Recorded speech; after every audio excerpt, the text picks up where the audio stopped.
감사드리오며 예수님의 이름으로 기도하옵나이다. 아멘. 우리는 미래를 모릅니다. 오늘 본문 말씀에 나오는 바로도 미래를 알지 못했습니다. 그러니까 미래를 알지 못함으로 우리가 지금 누리고 있는 이 평화와 그리고 이 안락함이 얼마나 계속될지 우리는 아무도 알 수 없습니다. 잘 되는 것 같은 것이 정말 쉽게 무너질 수 있고 건강할 것 같은 우리의 몸도 쉽게 무너질 수 있습니다. 장례식을 참석할 때마다 항상 그런 생각이 듭니다. 우리 인생은 정말 너무나 쉽게 깨질 수 있는 그런 연약한 인생이다라는 것입니다. 누구도 우리의 삶을 자신할 수가 없습니다. 자, 애굽 왕도 마찬가지였습니다. 바로도 그때 당시 세상에서 가장 엄청난 권력을 가진 사람이었는데 꿈 하나 때문에 그 마음이 다 무너져 버렸습니다.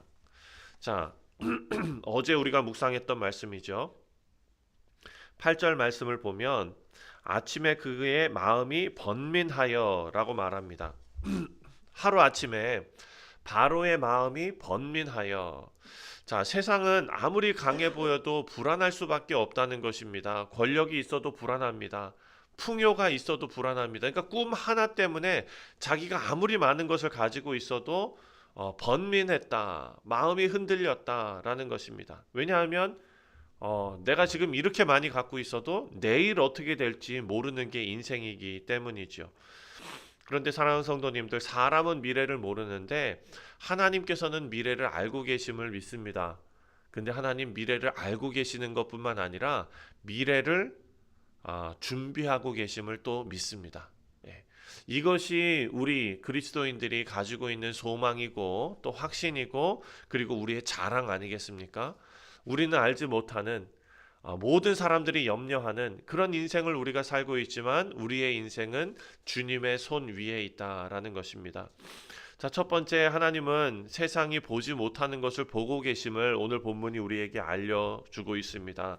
25절 말씀 보니까 요셉이 바로에게 아뢰되 바로의 꿈은 하나라 하나님이 그가 하실 일을 바로에게 보이심이니이다. 자, 요셉은요 지금 바로의 꿈을 어떤 바로의 심리적인 그런 현상, 그냥 뭐 바로가 마음이 그냥 뭐 무거워가지고 그냥 누구나 꿀 수 있는 그런 꿈 이렇게 설명하지 않습니다. 이것을 하나님께서 보여주신 것입니다라고 지금 분별해서 바로에게 알려주고 있습니다.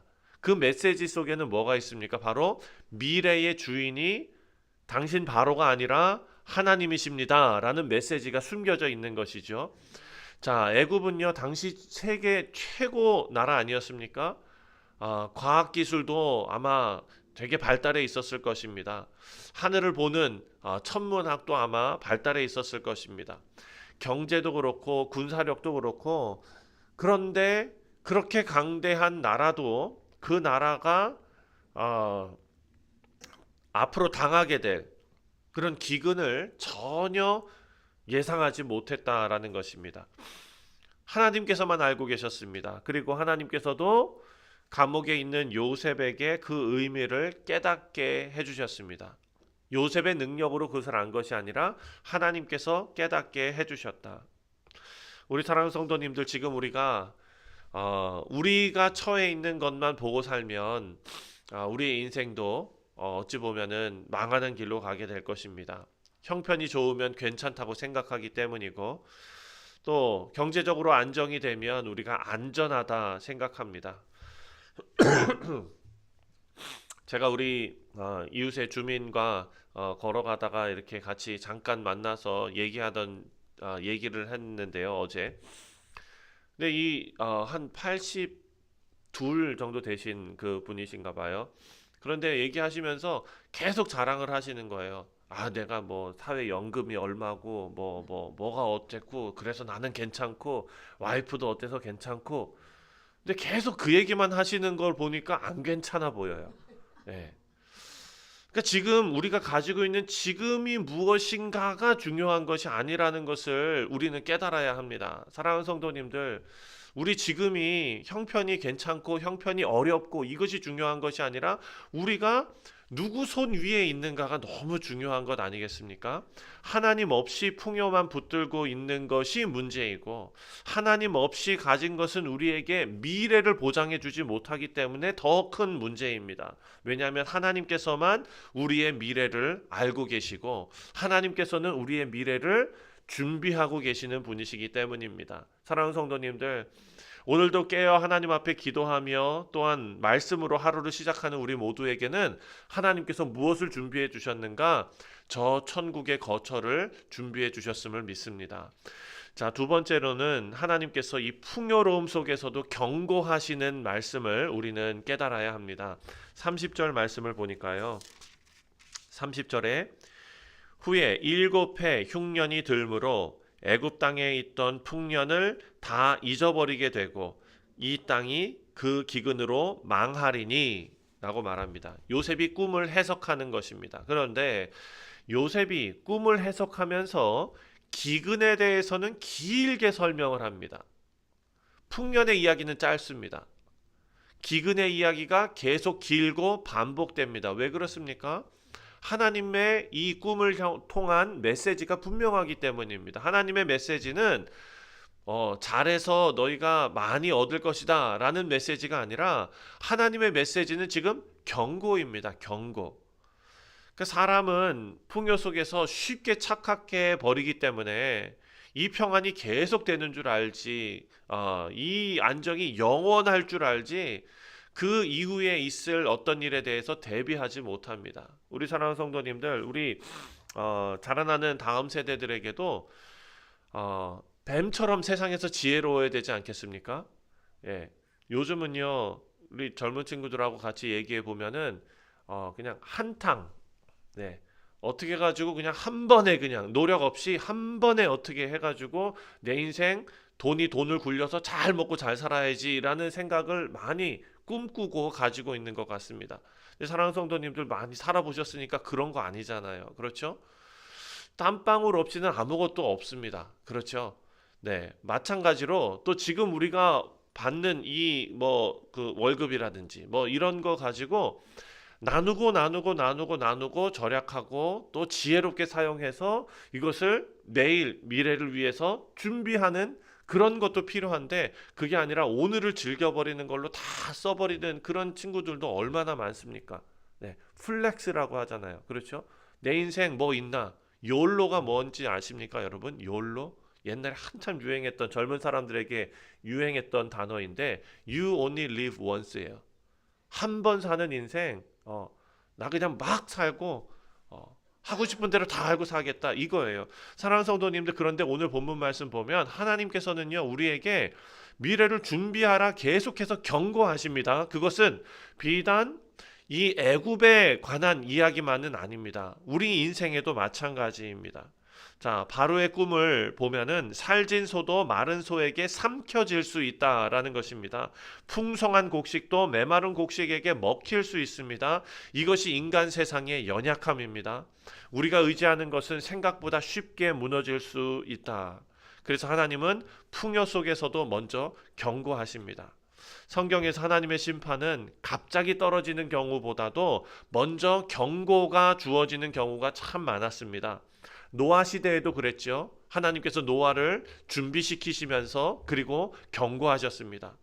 요나의 시대도 그랬습니다. 니누에도 마찬가지 아닙니까? 그리고 애굽도 지금 하나님께서 먼저 경고하고 계십니다. 왜냐? 하나님께서는요 심판 자체보다도 그냥 다 쓸어버리는 것보다도 돌이키는 것을 원하시기 때문입니다. 우리 사랑하는 성도님들, 하나님께서 우리에게 문제가 오기 전에 이미 말씀으로 경고하시고 또 우리 상황으로 하나님께서 깨우시고 또 우리 속에 있는 양심으로 하나님께서 우리를 흔드십니다. 이 경고를 우리가 듣고 말씀대로 올바른 삶을 살아가는 우리 모두 되었으면 좋겠습니다. 세 번째로 하나님께서는요 그런 경고 속에서 구원의 길도 함께 준비하십니다. 33절입니다. 33절 이제 바로께서는 명철하고 지혜 있는 사람을 택하여 애굽 땅을 다스리게 하시고, 자, 하나님께서 기근만 보여주시며 경고하시는 것이 아니라 해결의 길도 준비하고 계십니다. 그리고 그 해결책의 중심에 누가 있습니까? 바로 요셉이 있습니다. 그러니까 우리는 이 말씀을 보면 요셉을 위해서 애굽이 준비된 것처럼 생각하거든요. 요셉을 하나님께서 영광스러운 자리에 올리기 위해서 저 요셉의 성공 스토리로서 저 종되었던 자가 총리가 되는 과정, 우리가 너무 좋아하는 스토리 아닙니까? 한국 사람이 좋아하는 스토리예요. 한국 드라마 보면 다 그런 과정이에요. 그렇죠? 그런데 오늘 본문 말씀을 보면 그것보다도 애굽을 위해서 하나님께서 요셉을 준비시키셨다라는 것을 알 수 있습니다. 애굽의 지혜로운 사람들, 마법 부리는 사람들, 마술사들 다 실패했습니다. 세상의 지혜는 답을 주지 못합니다. 그런데 하나님께서는 감옥 속에 있는 유대 히브리 노예를 통해서 애굽이라는 엄청난 나라를 살리십니다. 이것이 하나님의 방식입니다. 세상은 강한 자를 찾습니다. 하지만 아무도 그 세상을 구할 수가 없습니다. 하지만 하나님께서는 준비된 자를 사용하십니다. 그리고 요셉은 자기 자신을 드러내지 않고 처음부터 끝까지 뭐라고 말합니까? 하나님께서 하셨다. 하나님께서 바로 왕에게 주시는 사인이다. 메시지이다. 이것을 강조합니다. 사랑하는 성도님들, 이 스토리를 보면서 누가 떠올리게 됩니까? 바로 우리 주 예수 그리스도입니다. 자, 세상은 자기 힘으로 미래를 구원할 수가 없습니다. 문명도 세상에 얼마나 많은 문명들이 있습니까? 얼마나 위대한 문명들이 있습니까? 돈도 그렇고요, 권력도 그렇고요. 하지만 인간의 근본적인 문제는 해결하지 못합니다. 죄와 죽음의 그런 기근, 그 앞에 세상은 무력합니다. 누구나 죽을 수밖에 없습니다. 하지만 하나님께서는 이미 구원의 길을 준비하셨고 감옥 속에 있는 요셉을 준비시키신 것처럼 궁극적으로 십자가에 예수 그리스도를 하나님께서 준비시키셨습니다. 그리고 예수님께서는 세상이 버린 사람처럼 그렇게 취급했지만 버린 돌처럼 여겼지만 하나님께서는 모퉁이 돌로 사용하셨습니다. 그래서 요셉이 기근 속에 지혜롭게 양식을 준비한 것처럼 우리 예수님께서는 죽을 수밖에 없는 우리를 위해 생명의 떡을 준비하시고 예수님 자체가 생명의 떡이 되셨습니다. 말씀을 맺습니다. 우리 사랑하는 성도님들, 하나님께서는요 미리 경고하십니다. 그리고 심판만 준비하시는 것이 아니라 구원의 길도 함께 준비하셨습니다. 우리 인생 앞에 참 연약한 존재인 것을 우리도 알고 하나님께서도 아십니다. 그리고 하나님께서는 그런 연약한 의지할 것 없는 우리 인생에 예수 그리스도를 주셨고 그리스도 안에 있는 모든 사람들은 세상이 흔들려도 무너지지 않음을 믿으시기 바랍니다. 왜냐하면 우리는 상황이 아니라 하나님의 손안에 있기 때문입니다. 오늘도 이 귀한 복음, 진리를 붙드시고 하루 승리하시는 우리 모두 되시기를 주님의 이름으로 축원드립니다. 기도하겠습니다. 하나님 아버지,